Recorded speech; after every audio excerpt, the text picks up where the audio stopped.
पिछले 9 महीनों में उन्होंने ऐसी तबाही मचाई इस अवार्ड को पाने के लिए कि आप पूछे ही मत।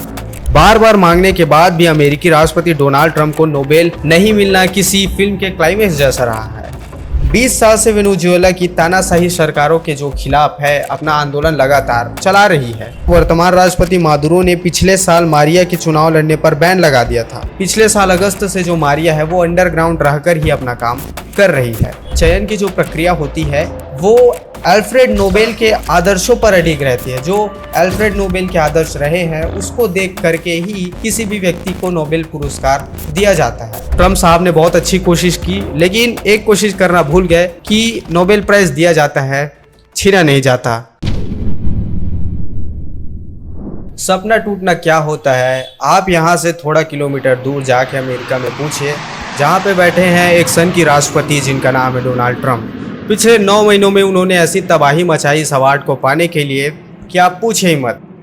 124 साल से चली आ रही नोबेल प्राइज की जो इस साल शांति के क्षेत्र में मिलने वाला जो अवार्ड रहा है वो किसी ड्रामे से कम नहीं रहा है। इस साल एक तरफ हमारे अकड़ू और अहंकारी डोनाल्ड ट्रंप अपने आप को इस अवार्ड का बहुत बड़ा दावेदार समझते थे, जिन्होंने बार बार राष्ट्रीय और अंतर्राष्ट्रीय मंच में जा जाकर भारत और पाकिस्तान में युद्ध विराम कराने का लगभग 20 से ज्यादा बार उन्होंने ऐलान किया। On Saturday, my administration helped broker a full and immediate ceasefire between India and Pakistan. जो खुद को भगवान समझते थे और समझते थे कि वे शांति के देवता है। बार बार मांगने के बाद भी अमेरिकी राष्ट्रपति डोनाल्ड ट्रंप को नोबेल नहीं मिलना किसी फिल्म के क्लाइमेक्स जैसा रहा है। ये बहुत ही अजीब बात और बहुत मजेदार बात है। नोबेल कमेटी ने दक्षिण अमेरिका की देश वेनेजुएला में विपक्ष की नेता और लोकतंत्र के लिए लड़ाई लड़ रही मारिया कोरिना मचाडो को इस साल का नोबेल शांति पुरस्कार दिया है। देखिए, ये जो मारिया माडेनो है उन्होंने क्या काम किया इसके बारे में भी हम जानते हैं। आयरन लेडी के नाम से जो चर्चित है 58 साल की जो मारिया कोरिना है 20 साल से वेनेजुएला की तानाशाही सरकारों के जो खिलाफ है अपना आंदोलन लगातार चला रही है। मारिया को वेनेजुएला की जो जनता है वो लेडीज प्रेसिडेंट कहती है, मदर प्रेसिडेंट भी कहती है। 2012 के जो वेनेजुएला के जो राष्ट्रपति थे उनको चोर कहकर ये जो आयरन लेडी है उन्हें संसद से बाहर करने का भी काम किया था। साथ ही साथ अगर इनके बात की जाए तो वर्तमान राष्ट्रपति मादुरो ने पिछले साल मारिया के चुनाव लड़ने पर बैन लगा दिया था। पिछले साल अगस्त से जो मारिया है वो अंडरग्राउंड रहकर ही अपना काम कर रही है। जब उन्हें पता चला कि उन्हें नोबेल में शांति का पुरस्कार दिया गया है वो बहुत ही ज्यादा प्रसन्न हुई। उन्होंने प्रसन्नता पूर्वक ये बातें कही है। उनका कहना है कि OMG, मेरे पास इस खुशी को व्यक्त करने के लिए शब्द नहीं है। इस सम्मान की हकदार मैं अकेली नहीं बल्कि मेरे देश की जनता भी है जो मेरे साथ खड़ी है।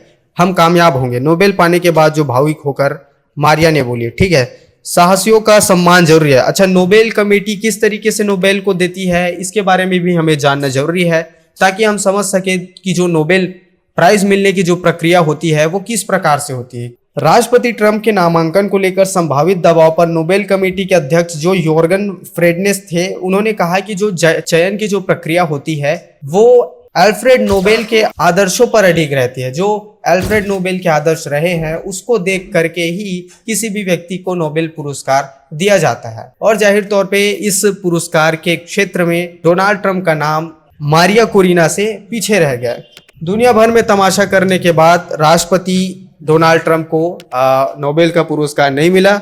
ये सिर्फ उनके लिए दुख की बात नहीं है, उनके कुछ चमचे भी जो हमारे पड़ोसी देश में रहते हैं जैसे कि हमारे प्रधानमंत्री शहबाज शरीफ, साथ ही साथ अगर हम देखें तो हमारे कुछ मित्र देश जैसे इजरायली प्रधानमंत्री जो थे उन्होंने अपने किसी सोशल मीडिया पर नोबेल प्राइज देते हुए डोनाल्ड ट्रंप की फोटो उन्होंने अपने पोस्ट पे शामिल किया था।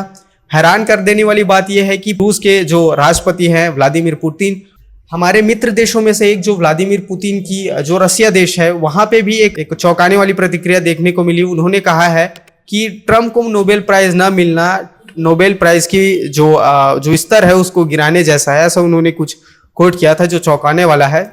खैर, जो भी हो, ट्रंप साहब ने बहुत अच्छी कोशिश की, लेकिन एक कोशिश करना भूल गए कि नोबेल प्राइज दिया जाता है, छीना नहीं जाता।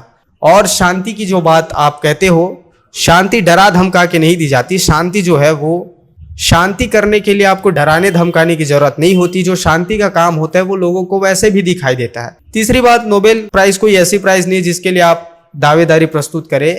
अधिकतर लोगों को पता नहीं होता कि वो नोबेल प्राइज के दावेदार है भी या नहीं। उन्हें बस मिल जाता है। तो जितना उन्होंने तमाशा किया डोनाल्ड ट्रंप में, कहीं ना कहीं खुशी हो रही है एक भारतीय होने के नाते। जाहिर तौर पे 100%, 50% जो टैरिफ हमें देखने को मिला हमारी दिवाली में, जो उन्होंने ग्रहण लगाने का काम किया, उसका एक बदला देखने को मिला है। बात करें अगर हम व्हाइट हाउस से, तो वहां पे भी एक मजेदार प्रतिक्रिया देखने को मिली है। और व्हाइट हाउस में कहा गया है, ट्रंप को प्राइज नहीं मिलने पर खिन्न व्हाइट हाउस प्रवक्ता जो स्टीवन चियुंग ने हैं, उन्होंने आरोप लगाया कि नोबेल कमेटी के पास पीस की जगह पॉलिटिक्स को तरजीह दी है। इसका अर्थ है जो नोबेल कमेटी है वो शांति के साथ नहीं है बल्कि वो राजनीति कर रही है, ऐसा व्हाइट हाउस के एक प्रवक्ता का कहना है। और उनका यह भी कहना है कि डोनाल्ड ट्रंप पीस डील कराते रहेंगे और लाखों लोगों की जिंदगी को बचाते रहेंगे। इस बीच मारिया ने कहा कि वेनेजुएला के लोगों के संघर्ष में साथ देने के लिए मैं अपना पुरस्कार राष्ट्रपति डोनाल्ड ट्रंप को समर्पित करती हूं। जबकि रूसी राष्ट्रपति पुतिन ने कहा ट्रंप ने शांति के लिए अहम योगदान दिया है, नोबेल प्राइज न मिलना नोबेल की प्रतिष्ठा को काफी हद तक गिराने का काम करती है। ऐसा चौंकाने वाला बयान व्लादिमीर पुतिन साहब की ओर से देखने को मिला। खैर कोई भी हो, आपको ये जानकारी कैसी लगी बताना जरूर। कहते हैं ना कि किसी चीज को शिद्दत से चाहो तो पूरी कायनात उसे मिलाने की साजिश करती, लेकिन शिद्दत से चाहने और सही तरीके से काम करने के बारे में यह बात है, न कि डराने धमकाने की और खुद को बड़ा बनाने की। जाहिर तौर पे डोनाल्ड ट्रंप को यह बात समझनी चाहिए और अगले साल जब 2 साल बाद ये नोबेल प्राइज देने की प्रक्रिया फिर से होगी तो उस समय तक थोड़ा सा अच्छा काम करे ताकि आपको ये पुरस्कार मिल सके। हालांकि जाते जाते एक बात जरूर कहूंगा कि डोनाल्ड ट्रंप सच में इस साल नोबेल शांति पुरस्कार के हकदार थे और अगर उनकी जो कारनामे हैं वो थोड़े अच्छे रहें तो हो सकता है उन्हें 2026-27 में जो नोबेल प्राइज फिर से मिलेगा वहां ये कड़े दावेदार हो सकते हैं। आपको ये वीडियो लगी कैसे बताना जरूर और ये भी बताना कि क्या सच में डोनाल्ड ट्रंप इस अवार्ड को डिजर्व करते थे। बहुत बहुत धन्यवाद वीडियो को अंत तक देखने के लिए।